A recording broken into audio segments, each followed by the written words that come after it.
Dang Hyang Durna atau lebih tenarnya Begawan Durna.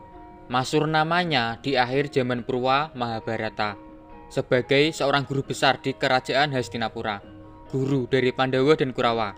Nah, sebenarnya Begawan Durna adalah seorang ksatria Sabrang yang dulunya bernama Dang Hyang Kumbayono. Lalu, bagaimana bisa menjadi guru besar di Hastinapura? Berikut ulasannya secara singkat. Awal mula, Dang Hyang Durna menjabat guru besar dan pendeta di kerajaan Hastinapura. Simak terus, jangan kemana-mana.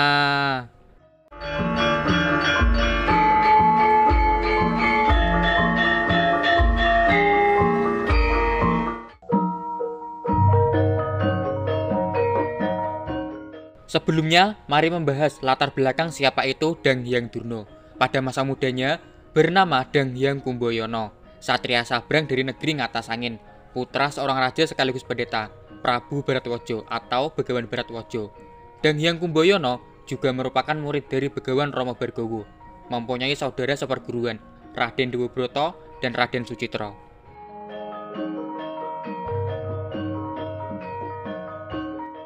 Sejak lahir, Dang Hyang Kumbayono sebenarnya adalah seorang ksatria yang tampan.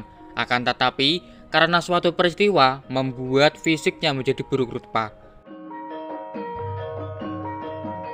Adalah pada saat Dang Hyang Durna mengunjungi sahabatnya pada waktu muda, yaitu Prabu Drupada di kerajaan Pancala, yang dulunya adalah bernama Raden Sucitra. Nah, di sini Dang Hyang Kumbayono meninggalkan tata krama dengan cara memanggil nama muda dari Prabu Drupada. Tanpa memperhatikan tata krama, Dang Hyang Kumbayono terus saja memanggil nama Sucitra, yaitu nama muda dari Prabu Drupada. Tentunya hal itu membuat gusar Gondomono karena tindakan dari Kumbayono yang dinilai sangat tidak etis karena itu merupakan pasewakan agung. Raden Gondomono yang pada dasarnya adalah sangat temperamental memperingatkan Dang Hyang Kumbayono. Akan tetapi, Kumbayono sama sekali tidak mengindahkan ucapan dari Gondomono. Sontak, Dang Hyang Kumbayono dihajar oleh Gondomono yang membuat fisik rupawan dari Kumbayono hilang dan berubah menjadi seorang yang buruk rupa. Inilah yang mendasari Dang Hyang Kumbayono menyimpan rasa dendam kepada Prabu Drupada dan bersumpah akan balas dendam bagaimanapun caranya kepada Prabu Drupada. Maka Hastinapura lah tujuan Dang Hyang Kumbayono untuk mencari kemuliaan.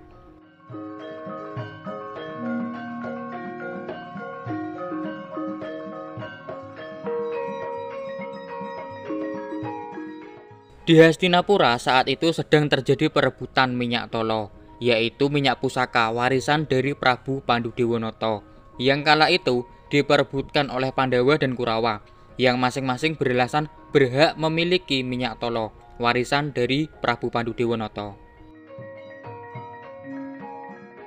Prabu Drestarastra sebagai raja pengganti akhirnya membuat sayembara kecil, yaitu dengan melemparkan cupu yang berisi minyak tolo, dan barang siapa dapat menangkapnya, maka ialah yang berhak atas minyak tolo, pusaka, warisan dari Prabu Pandhudewanata sebelumnya. Nah, tepat di mana saat akan dilemparnya cupu yang berisi minyak tolo, Patih Sengkuni dengan sengaja menabrakkan tubuhnya kepada tubuh Prabu Drestarastra, yang membuat cupu yang berisi minyak tolo tumpah. Seketika, Patih Sengkuni berguling-guling hingga seluruh minyak tolo melapisi tubuhnya, kecuali bagian mulut dan juga bagian duburnya. Kemudian, cupu yang telah kosong dikembalikan kepada Prabu Drestarastra guna dilempar agar diperebutkan oleh Pandawa dan Kurawa yang telah menunggu di alun-alun Hastinapura.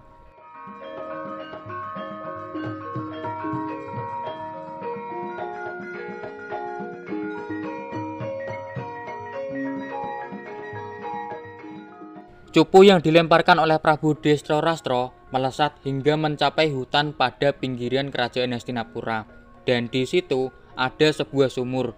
Maka cupu tersebut jatuh pada dasar sumur yang sangat dalam tersebut.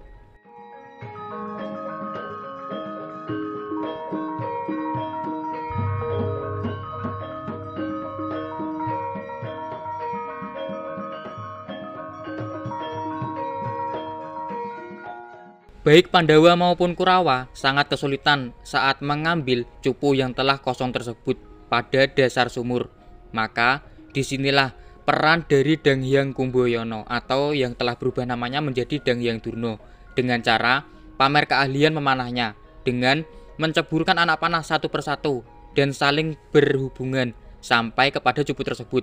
Lalu ditariklah anak panah satu persatu, maka cupu tersebut berhasil diangkat ke permukaan. Sungguh sangat terkejut antara Pandawa dan Kurawa karena cupu yang berisi minyak tolo sudah kosong, yang berarti kemungkinan minyak tolo sudah tumpah dan berada pada dasar sumur yang sangat dalam tersebut. Maka Dang Hyang Kumbayono atau Dang Hyang Durna menyarankan agar melupakan saja masalah minyak tolo. Maka bersama Pandawa dan Kurawa, Dang Hyang Durna kembali ke Hastinapura.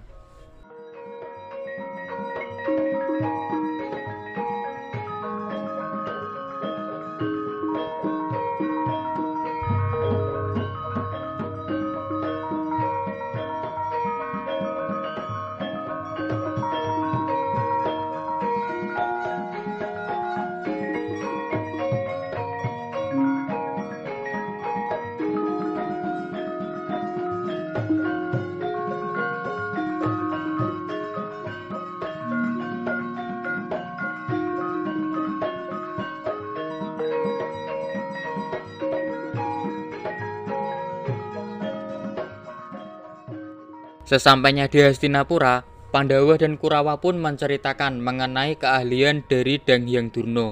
Maka pada saat itu juga Dang Hyang Durna diangkat menjadi guru besar, guru yang akan mendidik Pandawa dan Kurawa dalam ilmu kanuragan dan juga ilmu-ilmu lainnya.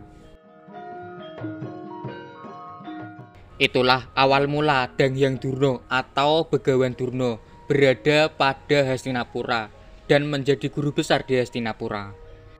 Ini hanya salah satu sanggit yang ada, karena ada sanggit lain yang menceritakan sebelum diangkat menjadi guru besar, Dang Hyang Durna lebih dulu adu tanding melawan Begawan Kerpa, guru besar Pandawa dan Kurawa sebelum Dang Hyang Durna.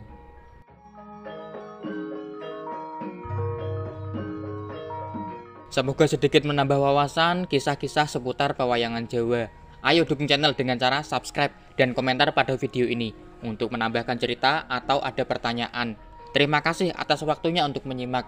Semoga terhibur dengan cara yang sederhana dan ala kadarnya ini. Semoga bermanfaat tentunya. Sampai jumpa lagi.